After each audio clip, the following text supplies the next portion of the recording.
Hello everyone. तो भाई ITI के जितने भी स्टूडेंट जिनके एग्ज़ाम नहीं हुए हैं उन सभी लोगों के एग्ज़ाम की डेट क्लियर हो चुकी है। ठीक है, मैंने आपको बैक पेपर के बारे में बताया था कि बैक पेपर वाले स्टूडेंट हैं उनका एग्ज़ाम कब होगा।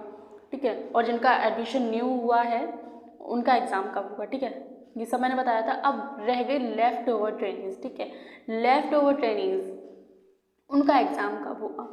सबसे पहले तो देखो बैक पेपर और लेफ़्ट ओवर ट्रेनिंग्स ये समझ लेते हैं कि लेफ़्ट ओवर ट्रेनिंग्स कौन होते हैं और बैक पेपर जिनका लगा हुआ है वो कौन होंगे।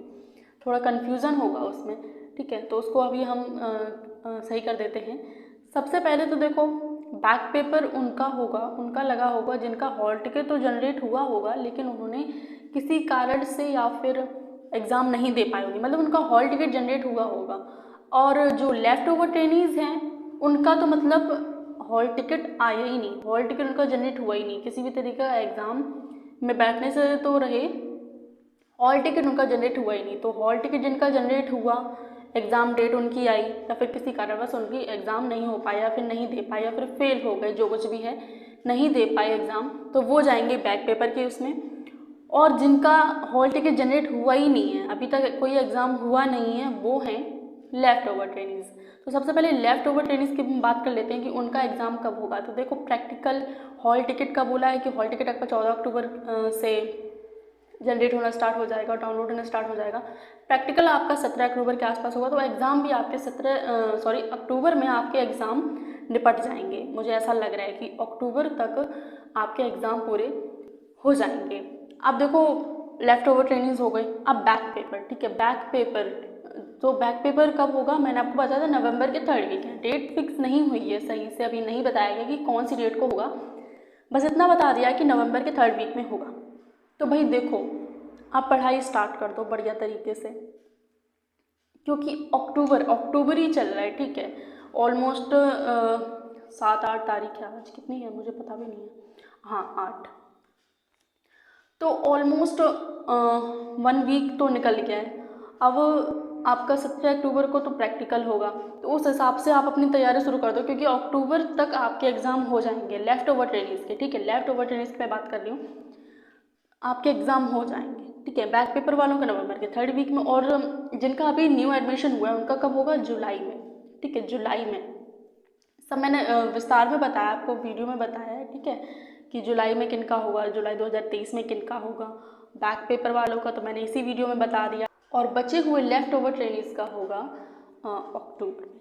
ठीक है, तो आप लोग तैयारी अभी से स्टार्ट कर दो। ठीक है, अब बात ये आती है कि कम समय में हम तैयारी कैसे करें। ठीक है, यही तो एक मेन मुद्दा है कि कम समय में तैयारी कैसे करें। जो लेफ़्ट ओवर ट्रेनिंग्स उनके लिए तो बहुत कम टाइम बचा है, और जिनका जुलाई में है उनके तो भाई मज़े हैं। अभी तो वो कुछ नहीं, अभी उनको कोई मतलब नहीं है कि हम अभी पढ़ना शुरू करें भी नहीं, उनके दिमाग में भी अभी नहीं आया होगा कि हम पढ़ाई शुरू कर दें। वो कब पढ़ेंगे, एग्ज़ाम के 10-15 दिन पहले। ठीक है, अब लेफ़्ट ओवर ट्रेनिंग्स की बात अलग है कि उनकी डेट अभी बताई गई है, पहले से बता देते तो ज़्यादा बेहतर होता। तो उनके लिए अभी थोड़ा कम टाइम है, बैक पेपर वालों के लिए भी टाइम है। इसका मतलब ये नहीं कि आप लोग पढ़ोगे नहीं। तो बेहतर ढंग से कैसे पढ़ो और कम समय में कैसे पढ़ो, तो सबसे पहले आपका जो भी आपका कॉन्सेप्ट है, जो भी आपका सब्जेक्ट, जैसे थ्योरी हो गया, सबसे पहले तो आप थ्योरी पे बहुत ज़्यादा ध्यान देना शुरू कर दो। थ्योरी पे ध्यान दो। ईडी जिनकी ट्रेड में ईडी मतलब इंजीनियरिंग ड्राइंग और वर्कशॉप कैलकुलेशन आ रहा है, उस पर थोड़ा कम ध्यान दो। ठीक है, क्योंकि थ्योरी और एम्प्लॉयबिलिटी स्किल ही सबसे मेन है। ठीक है, आप थ्योरी के जो चैप्टर हैं उनको डिवाइड कीजिए, अलग अलग कीजिए हर चैप्टर को। एक चैप्टर क्लियर हो जाए उसके बाद दूसरे चैप्टर पर जाइए, दूसरा चैप्टर क्लियर हो जाए उसके बाद तीसरे चैप्टर पर जाइए। तो इस तरीके से आप, एक तो आपका एक भी क्वेश्चन छूटेगा नहीं। ठीक है, और आप बेहतर ढंग से पढ़ सकते हैं। अगर आपका कोई क्वेश्चन छूटता भी है, कोई टॉपिक छूटता भी है, तो आपको याद रहेगा कि मेरा कौन सा टॉपिक छूट गया था, तो बाद में उसको आप पढ़ भी सकते हो। लेकिन ऐसे क्या होगा, जब आप इकट्ठा employability skill, workshop calculation, engineering drawing, theory, ये सब अगर आप इकट्ठा लेके पढ़ोगे, इकट्ठे लेके चलोगे, तो मुझे नहीं लगता आप पढ़ पाओगे। एक टाइम टेबल मोस्टली लोग बनाते हैं। ठीक है, टाइम टेबल मोस्टली लोग बनाते हैं, अपना जो स्टडी टेबल है उस पर चिपका लेंगे, या फिर कहीं भी जब सो रहे होंगे तो जब नींद खुले तो वो सामने दिखे, ऐसी जगह पे चिपका लेते हैं कि जो टाइम टेबल है वो हमें सही से दिखे।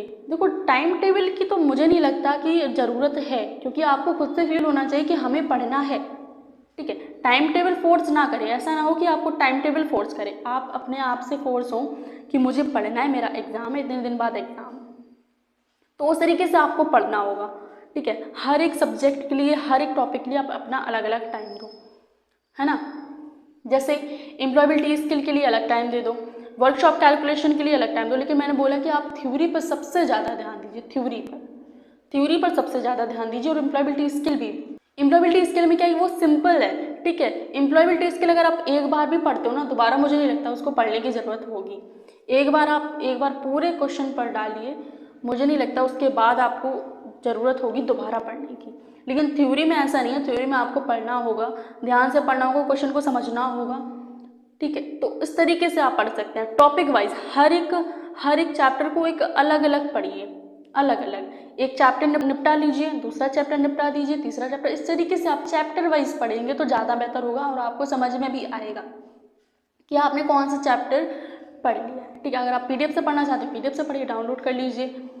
और अगर आप क्लासेस, मैं मोस्टली कोपा ट्रेड है उसकी मैं क्लासेस करवाती हूँ, तो जो भी कोपा के स्टूडेंट हैं वो ध्यान से सुन लीजिए, आपको प्लेलिस्ट पर सारी की सारी क्लासेस मिल जाएंगी, ठीक है। प्लेलिस्ट पर जाइए, वहाँ पर आपको सारी की सारी क्लासेस मिल जाएंगी। Employability skill, all trade, employability skill first year, जिनका अभी फर्स्ट ईयर आता है, फर्स्ट ईयर में है, तो वो उनके लिए भी एम्प्लॉयबिलिटी स्किल है। प्लेलिस्ट पर जाइए, वहाँ पर आपको प्लेलिस्ट में एम्प्लॉयबिलिटी स्किल के भी क्वेश्चन मिल जाएंगे और कोपा ट्रेड के क्वेश्चन भी मिल जाएंगे, वो भी टॉपिक वाइज, मैंने टॉपिक वाइज करवाए हैं, ठीक है। क्योंकि सब लोग बोलते हैं, पहले मैं करवाती थी कुछ ऐसे मिक्स क्वेश्चन करवाती थी, फिर मेरे को समझ में आया कि नहीं, इस तरीके से नहीं होगा, आप टॉपिक वाइज अगर पढ़ाएंगे ना तो ज़्यादा समझ में आएगा। मेरे को भी आसानी हुई टॉपिक वाइज पढ़ाने में और स्टूडेंट्स को भी आसानी हुई टॉपिक वाइज समझने में कि हाँ अब ठीक है, अब मैम आप ठीक कर रहे हो, टॉपिक वाइज पढ़ाते, तो हमें भी पता चलता है कि हम जो क्वेश्चन कर रहे हैं वो कौन से टॉपिक का है, वीवीए का है, नेटवर्किंग कॉन्सेप्ट का है, इंटरनेट कॉन्सेप्ट का है, ठीक है, एक्सेल का है, किस टॉपिक का है, तो उनको भी एक आइडिया रहता है कि हाँ ये इंटरनेट कॉन्सेप्ट का है, तो इस तरीके से है। साइबर सिक्योरिटी है तो इस तरीके का है। तो क्वेश्चन भी अगर टॉपिक पता हो ना तो क्वेश्चन भी थोड़े बहुत 40% क्वेश्चन भी समझ में आने लगते हैं कि टॉपिक क्या है। टॉपिक अगर आपको पता होता है तो 40% क्वेश्चन समझ में आने लगता है। तो ये फ़ायदा होता है टॉपिक वाइज पढ़ने का। तो भाई कोपा के स्टूडेंट जरूर जाइए, प्लेस पर जाइए, वहाँ पर आपको सारी क्लासेस मिल जाएंगी। सबसे पहले तो आप सारी क्लासेस अटेंड कीजिए, उसके बाद आप मैराथन क्लास पे जाइए, ठीक है। मैराथन आपको मिल जाएगी, आप होम पेज पर जाइए, वीडियोस पर जाइए, वहाँ पर आपको 2-3 मैराथन भी मिल जाएंगी, एम्प्लॉयबिलिटी स्किल की भी मैराथन मिल जाएगी।